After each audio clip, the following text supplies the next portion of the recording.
Nate Noel.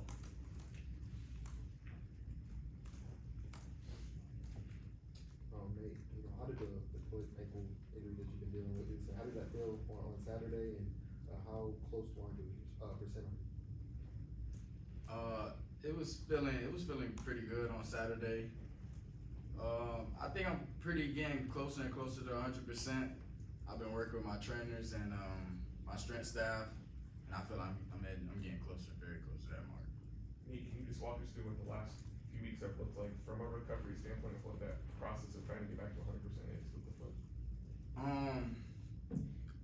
It's been a little long, but it's been fun just being around the trainers and being around everybody else and just being able to watch just from a different perspective off the field and sort of just giving everybody a different sort of view, like from my point of view. And it's just made me grateful, made me appreciate the small things that I was able to do even without thinking about it. Nate, how do you feel about the running back room and how they kind of stepped up in your absence? And how does that make you feel, like knowing you don't have to have the whole workload on your shoulders? Oh, it feels great. It feels great. It's just reassuring. I mean, I already knew from the spring and the fall, just putting in work with them, just seeing everybody go through. We all going through whatever we're going through, our problems. Some people going down, others stepping up. I just been knew that they were all capable, and everybody had their roles, and it's coming to show. Is there a feeling as, Brady battles injuries and now a new quarterback, the running backs, that, hey, what more can you all take on? How can you help with the injury situation on the offense? Oh yeah, everybody, like with a quarterback down, we know that across the board, offense and defense, we just got to be behind our quarterback. We got to be behind everybody that's injured. Really, basically, like we got to play for each other. Like go back to the hard workouts we've been through together, like just the hard times together we've been through. We got to go back and reflect on those times and really dig deep and play for each other. What was it like emotionally as an offensive unit for Drew to have a rough game against Alabama and then come back against Oklahoma and throw 3 touchdowns, have a great performance? What was that kind of like in the offensive side of the ball? Again, it was just reassuring because we've seen him do it plenty times before in the camps, practices, just countless times before. So we knew he can do it. It's just all about getting the confidence and just knowing that he had we all had his back. So I feel like that was a big part.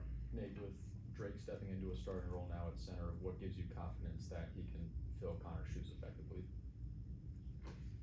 Across the board, it's just, I feel like we got a lot of depth in all our positions, from young guys to the old guys. I feel like everybody in every position can step in and fulfill their role, and do just as good as the person in front of them.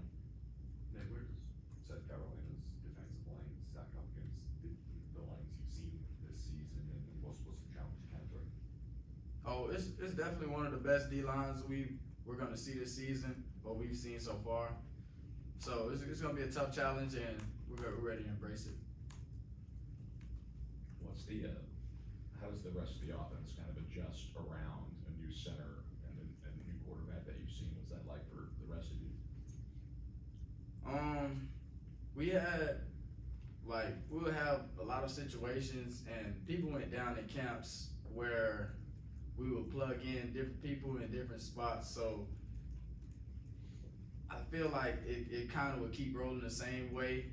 Like, obviously it's a big hurt, but I feel like the backups have been preparing for this moment up to this moment. So I feel like everybody's ready. Nate, what you started off this season really strong, and then you've been battling injuries, trying to get back healthy. Looking at these last 3 weeks and into the postseason, what are some of your personal goals for the remainder of the season? My biggest personal goal is just to win the championship, just to go far. It's really not a personal goal, it's really a team goal, but I'm really not looking towards any personal goals. It's just the one big goal at the end. Hey, what have you seen out of Jabal specifically these last few weeks, and what do you tell him, after he had that fumble late in the game to kind of, keep spirits up? I told him, like, don't even think about it. Don't even think about it. Like, don't even look down. It's just it's just another play in the game. Like, we got plenty time, we got timeouts, we got opportunities. So I told him, like, don't keep your head down on it. Like, we gotta play the next play. We're always worried about this play.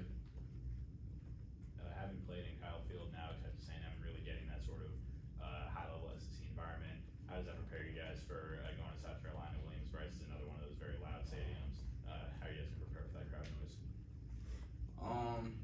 Well, probably going into practice, we'll have similar crowd noise, like just loudspeakers trying to simulate the crowd, just getting signals across and stuff like that. And just trying to get used to like playing on the field and really trying to ignore the crowd noise. Anything else for Nate? Thank you, Nate. Appreciate it. Thank you. Thanks, Dave.